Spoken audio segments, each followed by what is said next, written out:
So anyways, one of my new hobbies when I'm on the road is I watch Fox News and I watch CNN, and I just flip back and forth between them. It is fucking fascinating. Like, I don't even know what those channels have become. I don't know what they ever were, but it is not news. They're basically just yelling at each other now. It's like you're watching a sitcom. You know, all right, here's the idea. Here's the pitch for the show. There's two news channels. One's conservative and this one's liberal. I was watching that Sean Hannity guy, and one of his stories was a story about somebody on CNN. You know the chick with the Mary Lou Retton haircut, whatever her fucking name is? The one who cried when Trump got fucking elected, which really was a low point in journalism. Hillary lost. She didn't get assassinated. Jesus Christ. Even fucking what's-his-face held it together when he said JFK got killed. So fucking Donald Trump gets elected, you fucking sitting there blubbering. For God's sakes, woman, get a hold of yourself. So anyways,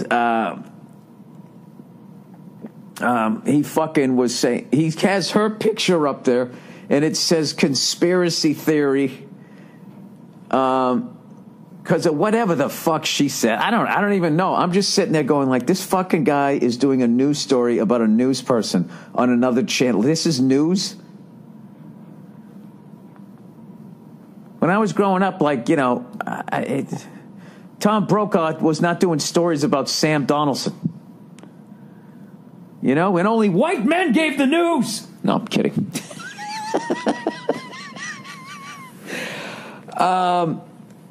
I have no idea. I just don't know what the fuck it is anymore. But I got to tell you, it's really entertaining. You got to do it. People, you got to step out of this fucking liberal conservative thing. You got to just step back and just enjoy it for what it is. It is just a bunch of people who have just disappeared. They all need like a fuck. Every one of them needs to take like 2 years off. You know what I mean? And I think they should send them all at first to separate places, and then you gradually get them reacclimated as human beings, right? And you just kind of send them to like a camp. Maybe they start playing a softball game, but, you know, it's not Fox News versus CNN. You got to mix up the players, you know?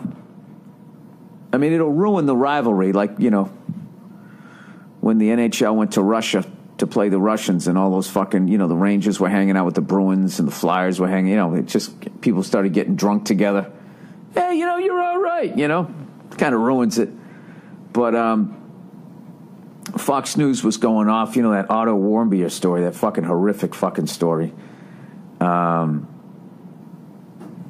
know, everybody like judging the guy, going, well, you know, what the fuck you take a fucking poster for? It's like anytime there's posters at my shows, people always take them. It's the end of the show. Who gives a fuck? It's something you do. You grab a little souvenir or whatever. I mean, technically it's stealing, but who gives a fuck? I mean, is that enough warranted to give a guy 15 years hard labor? He was there because of our foreign policy. You know? That's why. They don't like that we're this and they're that, and we're fucking economic sanctions and all that shit. They don't like us. Like how I just said that to you guys, like that's actual news. So Fox News was doing this thing where they were going back and looking at shit that like some chick said on Huffington Post, and this Larry Wilmore, what the fuck he said when he first did a bit about like you know, call him the frat boy, and like basically they didn't have any sympathy for the guy, you know. But now it plays out way weirder because the kid got killed over there. So they're sitting there, you know, the whole fucking thing was just fascinating to watch. And like Fox News is just like, these people are terrible, blah, blah, blah, you know, and just taking it kind of like at face value, not taking into how it was written, why it was written. I think everybody's fucked up in it, to be honest with you. I think it's fucked up to do that white privilege thing. I understand it, but yeah, I get that whole thing. Well, look, what he deals with, we deal with in this country. It's something you can't understand. Which I get that point. But, I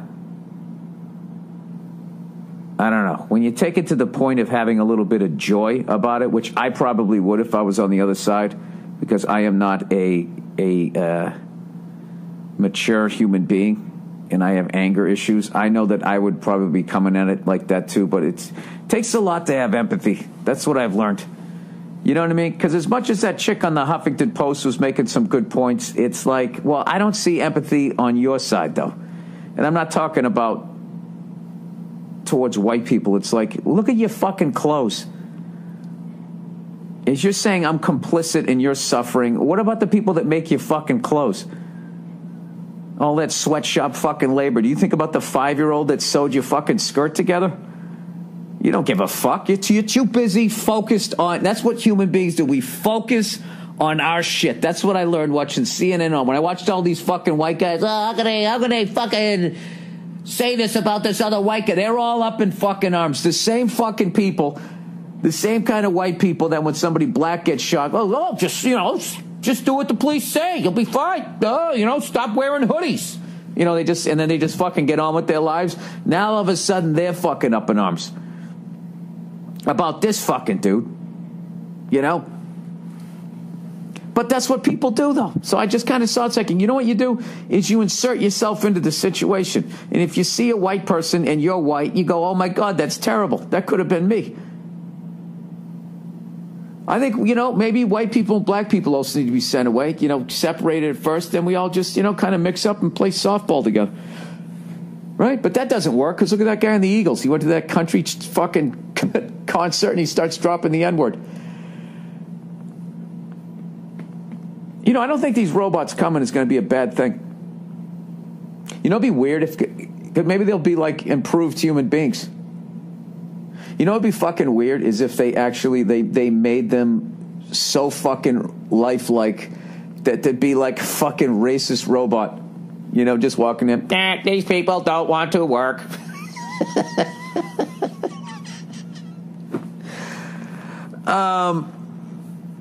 A jury of your not peers has fucking convicted you.